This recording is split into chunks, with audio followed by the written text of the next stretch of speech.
PLD 1975 66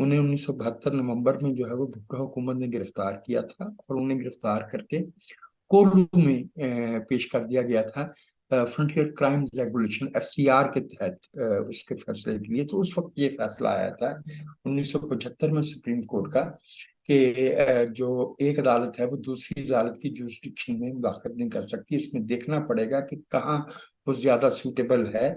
چونکہ وہ لاہور میں گرفتار ہوئے تھے اپنی رہائش گاہ سے، تو لاہور ہائی کورٹ کی جورسڈکشن بنتی تھی، ان کو کولو نہیں لے جایا جا سکتا تھا۔ یہی معاملہ یہاں بھی تھا۔ یہ معاملہ جس وقت سپریم کورٹ نے اس پہ سو موٹو لیا ہے، اور وہ بڑے دلچسپ حالات میں لیا ہے، اس وقت یہ معاملہ آلریڈی اسلام آباد ہائی کورٹ میں اور لاہور ہائی کورٹ میں زیر سماعت تھا۔ تو سپریم کورٹ کے سو موٹو نوٹس لینے کا مطلب یہ تھا کہ وہ جو دو ہائی کورٹس ہیں، اگر ان کا فیصلہ سپریم کورٹ کے فیصلے سے مختلف ہو، پھر ظاہر ہے کہ اپیل ہوگی نا۔ تو وہ جو سپریم کورٹ آلریڈی اپنا فیصلہ دے چکی ہے، تو وہ اپنے فیصلے کے خلاف کیسے جا پائے گی؟ تو یہ انصاف کے ساتھ جو ہے وہ جسے کہنا چاہیے کہ ایک اس کی وائلیشن کا، جیسے یہ آرٹیکل 9 اور آرٹیکل 10 ہمارے کانسٹیٹیوشن کے ہیں، جو فیئر ٹرائل کے اور شہریوں کے جو حقوق ہیں ان کی ضمانت دیتے ہیں، ایکوالٹی بیفور لا کی اجازت دیتے ہیں، یہ اس کی خلاف ورزی ہے۔ تو میں سمجھتا ہوں کہ آج کا جو فیصلہ ہے یہ اس لحاظ سے بہت اہم ہے کہ ہم قریب قریب جو ہے وہ نومبر 1997 کی پوزیشن میں پہنچ گئے ہیں، جب سجاد علی شاہ صاحب چیف جسٹس اور سپریم کورٹ کی رائے واضح طور پہ منقسم ہو گئی تھی۔ اب دیکھنا یہ ہے کہ کیا یہ جو دونوں جج حضرات نے اپنے نوٹ آف ڈسینٹ میں، جیسا کہ آپ نے فرمایا کہ وہ 27 صفحے پہ محیط ہے، اس میں جو اس کا جو جسٹ ہے they have raised questions کہ کیا 184(3) کے تحت سو موٹو نوٹس لینا چیف جسٹس صاحب کا سالٹری پریروگیٹو ہے یا سپریم کورٹ کا پریروگیٹو ہے؟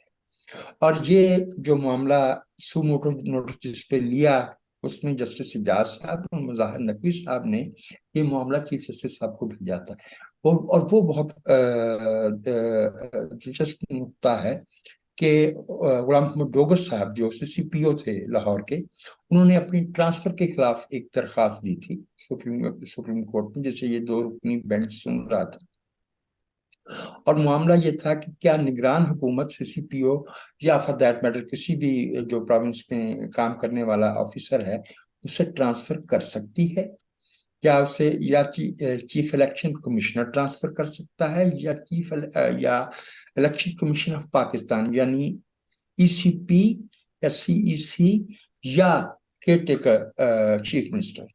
تو یہ معاملہ تھا۔ اس سے ان 2 صاحب نے، محترم جج صاحبان نے چیف جسٹس صاحب کو اس تجویز کے ساتھ بھیجا کہ آپ اس پر سو موٹو نوٹس لیں، یہ فنڈامنٹل رائٹس کا معاملہ ہے، کیونکہ اس میں انہوں نے طلب کر لیا تھا CEC کو، چیف الیکشن کمشنر سلطان راجہ صاحب کو، اور ان سے پوچھا گیا کہ جی آپ 90 دن میں جو ہے نا انتخابات کیوں نہیں کروا رہے؟ اچھا، یہ اس کا اصل پرے جو تھی بیفور دا کورٹ، جو اصل معاملہ زیر سماعت تھا، اس سے تعلق نہیں تھا۔ پاکستان کے جو معروضی سیاسی حالات چل رہے تھے، اس میں سے ایک جماعت جو ہے وہ فوری انتخابات کی بات کر رہی تھی، اور یہ پرائما فشائے، بہت احتیاط سے میں بات کر رہا ہوں، یہ ایسے معلوم ہوتا تھا کہ جیسے ایک سیاسی جماعت کا مطالبہ تسلیم کیا جا رہا ہے۔ اور جب کورٹ میں تخفیف کی گئی ہے بینچ میں، تو جو 9 ممبرز کا بینچ تھا، اس میں سے 2 وہ جو سو موٹو ایکشن لینے کے خلاف تھے، اور 2 وہ جن پہ چونکہ چاروں ججز میں سے کم از کم 3 نے جو ہے وہ ان آڈیو ریکارڈنگز کا ذکر کیا ہے جو زبیر عابدی صاحب جو کہ پٹیشنر کے وکیل ہیں ان میں، اور سپریم کورٹ کے محترم جج میں آڈیو گفتگو کی ریکارڈنگز ہیں۔ تو وہ معاملہ الگ سے اٹھایا جانا چاہیے، اس کا فرانزک ہونا چاہیے۔ یہ بہت سنگین معاملہ ہے کہ ایک زیر سماعت مقدمے میں جو وکیل ہے اس کی گفتگو جو ہے اس مقدمے کو سننے والے جج صاحب کے ساتھ جو گفتگو ہے اگر وہ صحیح ہے تب بھی ایکشن ہونا چاہیے، اور اگر وہ صحیح نہیں ہے تو پھر اس بات کی تحقیق ہونی چاہیے کہ یہ معاملہ کہاں سے آیا ہے۔ تو میری اچھا، رائے جب میں پچھلی جو دفعہ آج یہ کا معاملہ ہوا تھا، جسٹس قیوم کی اس طرح کی آڈیو ریکارڈنگ سامنے آئی تھی، تو آج کے مقابلے میں بہت زیادہ شور مچا تھا، اور آخر کار اس کے کافی سنگین نتائج نکلے تھے۔ وہ خود بھی اپنی سیٹ سے الگ ہوئے تھے، لاہور ہائی کورٹ کے، اگر مجھے ٹھیک یاد ہے تو چیف جسٹس وغیرہ پہ بھی امپیکٹ آیا تھا۔ تو اس دفعہ اتنی خاموشی کیوں لگ رہی جی ہے؟ ایک تو وہ معاملات اور تھے، محترمہ بے نظیر بھٹو اور زرداری صاحب کو سزا سنا چکے تھے، جیسے قیوم صاحب ابھی حال ہی میں ان کا انتقال ہوا۔ اس پہ جو ہیئر سے ہے، میں اگین بہت احتیاط سے کہہ رہا ہوں، ہمارے پاس ایویڈنس نہیں ہے، لیکن ان کا بھی ریزگنیشن جو ہے وہ والنٹری نہیں تھا، لیا گیا تھا 99 میں، اور محترمہ بینظیر اور آصف علی زرداری صاحب دونوں کو جو ہے وہ ایکوٹ کرنا پڑا تھا کیونکہ بہت بڑا انکریمنیٹنگ ایویڈنس آ گیا تھا۔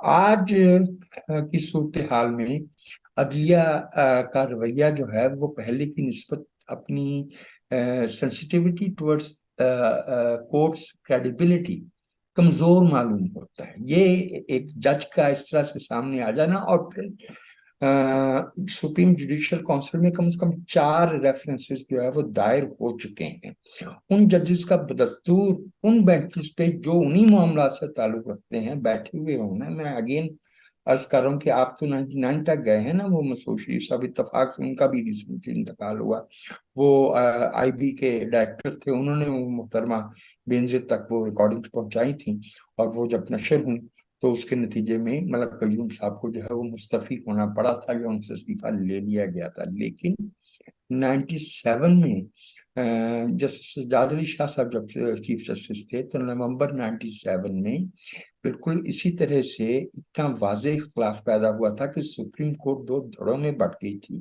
اور ایک حصے نے چیف جسٹس صاحب کو چیف جسٹس تسلیم کرنے سے انکار کر دیا تھا۔ That is why in the last week of November 1997 Sajjad Ali Shah صاحب نے اور صدر فاروق لغاری نے، جو ان کے ساتھ اس زمانے میں آپ کو تو یاد ہی ہے نا، ایک لفظ بولا جاتا ہے ٹرائے کا، تو حصے جی تو 3 ہی ہوتے ہیں، لیکن وہ کبھی وہ ہم نے ایک ایسا وقت بھی دیکھا chairman chief joint of staff committee Sirohi صاحب، پریزیڈنٹ صاحب اور آرمی چیف کا ٹرائے کا بن گیا۔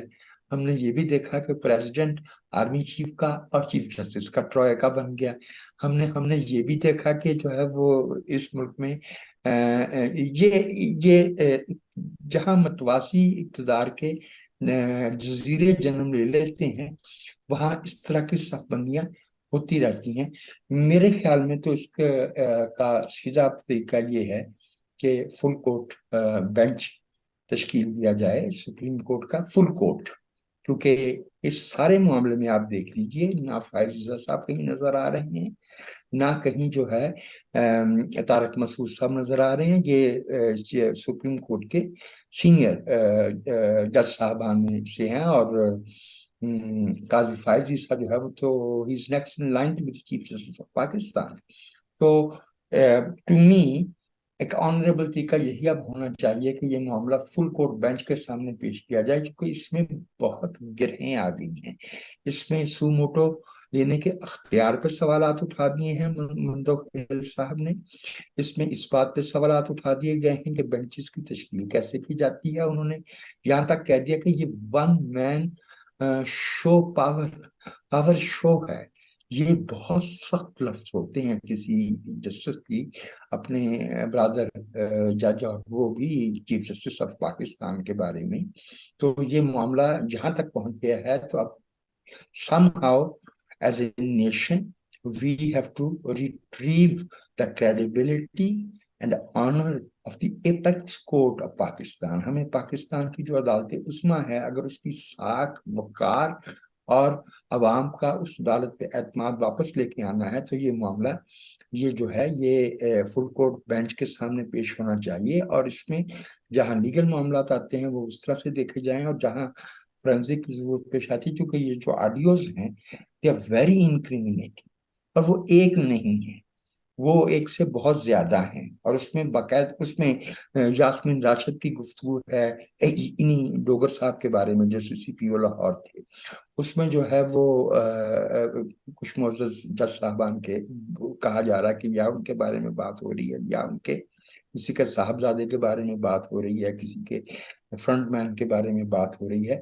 یہ اتنا زیادہ کہنا چاہیے کہ انکریمینیٹنگ معاملہ ہے، یہ اتنا زیادہ ڈیمنگ معاملہ ہے کہ اب دیکھنا ہوگا کہ سپریم کورٹ جو ہے وہ، اور خاص طور پر ذمہ داری جو ہے وہ محترم چیف جسٹس تابحم بندیال صاحب پہ آتی ہے کہ کیسے جو ہے وہ اس معاملے سے نکلا جائے. ایک بالکل آؤٹ آف وے جا کے معاملہ اٹھایا گیا ہے. جو ڈوگر صاحب کا معاملہ تھا وہ سروسز کا کیس تھا، وہ سروس کی اپنے معاملات میں تھے، ٹرانسفر اور یہ ہوتا رہتا ہے، صرف سروسز کے معاملات آتے، لیکن انہوں نے اس کو اٹھا کے کانسٹیٹیوشن ایمبٹ میں لے کے آئے 184/3 میں، اور چیف جسٹس صاحب سے کہا گیا اب جب دو جج حضرات چیف جسٹس سے یہ درخواست کریں کہ جی یہ فنڈامنٹل رائٹس کا معاملہ ہے، چنانچہ اس پہ سو موٹو لینا چاہیے، اس کا مطلب انہوں نے اپنی رائے ظاہر کر دی، ان کو بینچ میں رکھنا تو بالکل جیسے کہنا چاہیے کہ ہم جیسے جو عام شہری ہیں ان کے لیے شکوک و شبہات کا باعث بنے گا. آئی بلیو ٹوڈے آج کا دن جو ہے وہ پاکستان کی جوڈیشل ہسٹری تو پہلے سے بہت چیکرڈ ہے، بہت ٹیونٹڈ ہے، اس میں بہت سے دبے ہیں. اس میں مزید ایک ایسے دن کا اضافہ ہوا ہے جو بہت قابل رشک نہیں ہے. یہ محض انتخابات کی تاریخ کا اعلان کس نے کرنا ہے، کتنے دن میں انتخابات ہونا ہے، اس میں کافی پیچیدگیاں ہیں، لیکن سب سے اہم بات یہ ہے کہ عدالت عظمیٰ کا جو ساکھ ہے وہ داؤ پہ ہے. ایز اے اچھا جناب، سٹیزن اس میں نا فیصلے میں ایک دلچسپ بات کی گئی ہے. اس میں کہا گیا ستم ظریفی یہ ہے کہ سپریم کورٹ قومی اداروں کے اختیارات کو ریگولیٹ کرنے کی بات کرتی ہے لیکن اپنے گریبان میں نہیں جھانکتی. سپریم یہ کورٹ لفظ اپنے استعمال کیا اختیارات کا جاتا ڈھانچہ بنانے میں مکمل طور پر ناکام رہی ہے. کیا یہ ہے. اشارہ اس دیکھیے طرف ہے جب غالباً نواز شریف کے زمانے میں یہ قرار دیا گیا تھا کہ وزیر اعظم اکیلا کچھ فیصلے نہیں کر سکتا ہے، اس کو اپنی کابینہ کی منظوری بھی درکار ہوگی اس کے لیے؟ کیا یہ سپریم یہ کورٹ یہ بھی اسی طرف جا رہی ہے؟ کیا افتخار چودھری صاحب نے جو کام کیے تھے وہ ریورس ہو رہے ہیں، ریوائنڈ ہو رہے ہیں؟ یہ اور آپ کو یاد ہوگا کہ جہاں کنسلٹیشن کا لفظ تھا وہاں افتخار چودھری صاحب نے میننگ فل کنسلٹیشن کا اضافہ کیا تھا. چودھری صاحب کے کارنامے تو خیر بے شمار ہیں، اور وہ انہوں نے جو ہے وہ جو 19th امینڈمنٹ بہت دباؤ ڈال کے پارلیمنٹ پہ جو ہے وہ منظور کروائی. اس کے بعد ججز کی جو اپوائنٹمنٹ ہے اس میں پارلیمنٹ کی حیثیت ایک ربڑ سٹیمپ کی رہ گئی، کیونکہ وہ کمیٹی جسے ججز کو سپریم کورٹ میں ایلیویٹ کرنا ہے اس میں منتخب نمائندوں کی تعداد کم ہے، اور جو جوڈیشری کے نمائندے ہیں اور لیگل فیٹرنیٹی کے لوگ ہیں وہ زیادہ ہیں، غیر منتخب لوگوں کی تعداد زیادہ ہے. ابھی ہم نے ریسنٹلی دیکھا ہے کہ کس طرح سے وہ جو ٹرسٹ کیس الجہاد ٹرسٹ کیس والا فیصلہ تھا 95 والا، اس پر سے سینئر موسٹ کی بات کی گئی تھی، اب اس میں اس کو مکمل طور پہ جو ہے وہ نظر انداز کیا جا رہا ہے. میں اگین عرض کر رہا ہوں کہ سم ہاؤ اگرچہ تاریخ خود کو دہرا رہی ہے، لیکن تاریخ کا یہ جو چکر ہے یا سائیکل ہے یا جو دوبارہ ہم جس جگہ پہ آئے ہیں، عام طور پہ جب ہم سپائرل موومنٹ کی بات کرتے ہیں تو پہلے کی نسبت مستقبل میں ہم پہلے سے ایلیویٹڈ مور سبلائم پوزیشن پہ ہوتے ہیں. اس میں سپائرل موومنٹ تو ہے لیکن ہم پہلے کی نسبت زوال پذیر ہو رہے ہیں، نیچے آئے ہیں. یہ 95 97 99 2012 2010 کے مقابلے میں زیادہ جسے کہنا چاہیے گمبھیر صورتحال ہے، اور اس کا تعلق جو ہے وہ صرف پارلیمنٹ کی بحالی. پارلیمنٹ موجود ہے، 2 صوبوں میں حکومتیں نہیں ہیں.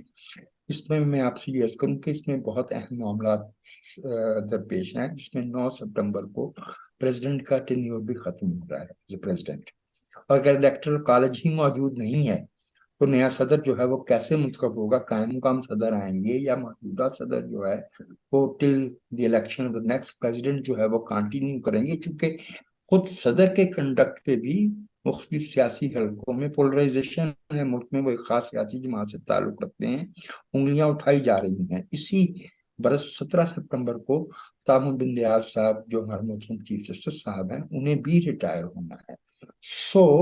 میں دوبارہ عرض کر رہا ہوں کہ یہ جو گتھی ہے، یہ جو کننڈرم ہے، یہ امبرولیو جو ہے یہ بہت پیچیدہ ہے۔ اس کو اگر ہم نیک نیتی سے لے کر چلتے ہیں تو we will be able to restore the honour, credibility and trust of our apex court as well as other institutions. otherwise تو جو ہے یہ معاملہ بہت بحرانی کیفیت اختیار کر سکتا۔ اچھا، جب 97 میں جسٹس سجاد علی شاہ صاحب کے خلاف جوڈیشل بغاوت ہوئی تھی تو کوئٹہ بینچ، آپ اس کو کہہ لیں کہ 10 جج ایک طرف ہو گئے تھے، چیف جسٹس کے ساتھ صرف 2 ججز رہے تھے اور صدر فاروق لغاری ان کے ساتھ تھے۔ اس کے باوجود وہ سروائیو کر گئے تھے۔